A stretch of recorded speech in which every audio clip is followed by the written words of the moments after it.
Yo guys, what's going on? My name is Rowan Tyne and welcome back to the Path Less Traveled. So this video is about 5 ways to make the most of 2020.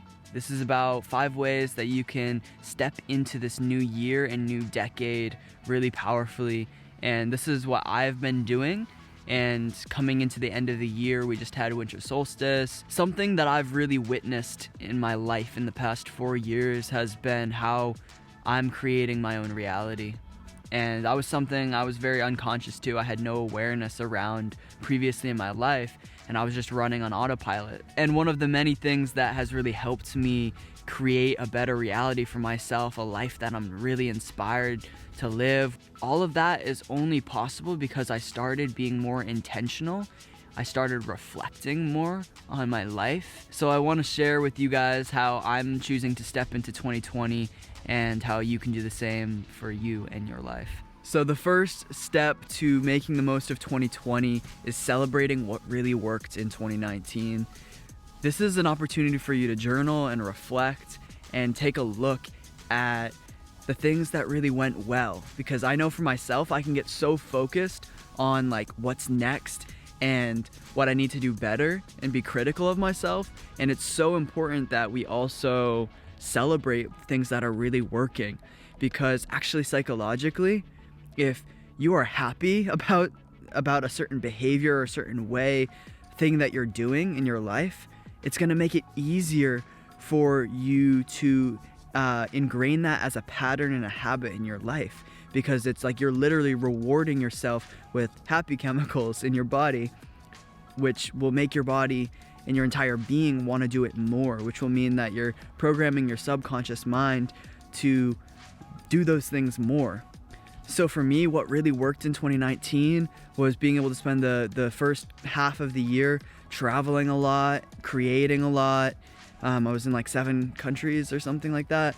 And then the second half was all about my business. I was moving out to California, and I worked a lot and really building this foundation with video and media production. And the consistency and the steadiness and the energy I've put into that is something I really want to celebrate with myself. So I'd encourage you, comment below what really worked for you in 2019 that you want to bring with you into 2020. All right, guys, step 2 is looking at everything that didn't work. And really, just in the same way that you get to take ownership for everything that went really well, the next part is taking ownership for what didn't go well. What does get to be improved, and what can you adjust and fine tune in 2020 moving forward in your life? This is a great opportunity for me.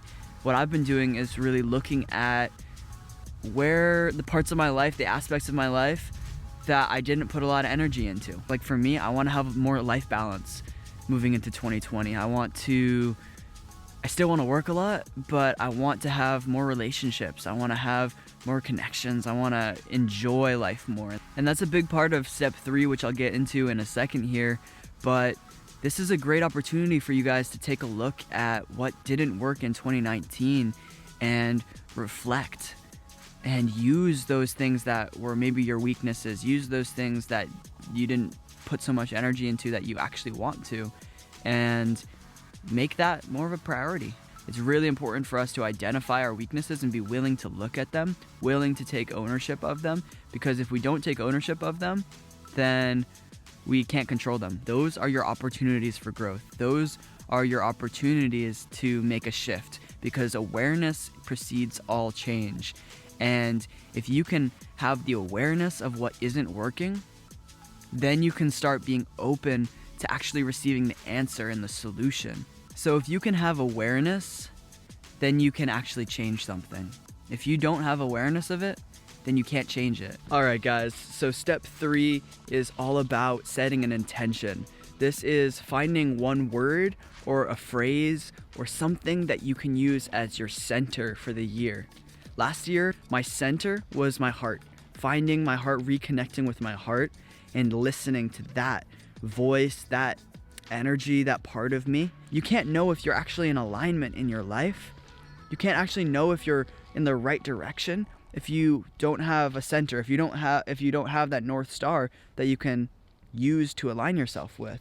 And so that's why it's important to have an intention, something that you know you're going back to, something that you're committed to going back to. So step 4 is all about identifying your values, your commitments, and your priorities. This is something that I've really been doing this past week, and setting some time aside to reflect with these things. For me, it's been really important to look at what my priorities are, what I really want my priorities to be in 2020 moving forward, because if I'm not clear on those things, then I'm gonna be doing what I kind of was doing that didn't work in 2019, which was just taking on a bunch of things and saying yes to too much and not really knowing where that boundary is for me. So that's a big part of what I'm working with and moving into in 2020, is being more clear on what I'm committed to and doing just those things, and being able to say no and set boundaries with the things in my life that I don't have room for. So ask yourself, what do I really value? What do I want to value moving forward in 2020? What do I really want to prioritize in my life right now? Maybe it's a creative project that you have been dreaming of. Maybe it's a different dream or something that excites you that you've been putting off.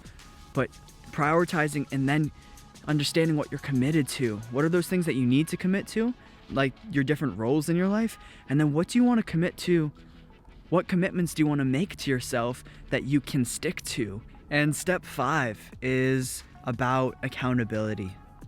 We can't do this alone, and I can't say this enough.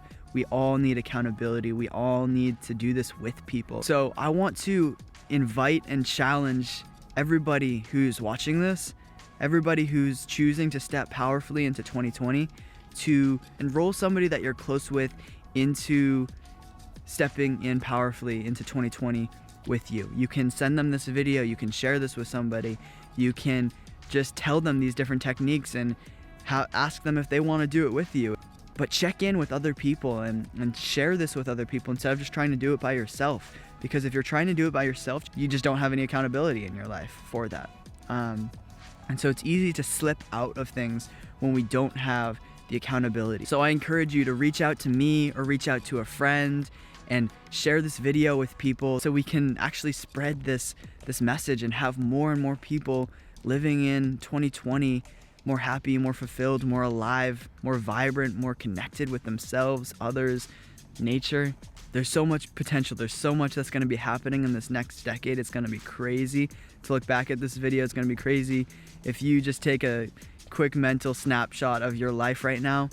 It's going to fly by, guys. So it's really important that we step in and go all in with our lives, because we really only live once. I know that's cliche, but it's fucking so accurate. Yeah, that's about it for today, guys. If you love this, please like this video, please comment below, please subscribe. If you guys do these things, it will help other people see these videos. And I'm not promoting these, I'm not running ads, I'm not doing any of that. So I really need the support of you guys. If there's anybody out there that believes in this stuff, if you watch this till the end, thank you. I love you. I appreciate you. Please share this with somebody that you know that will benefit from it. And I'll talk to you guys next Friday. Much love. Peace out.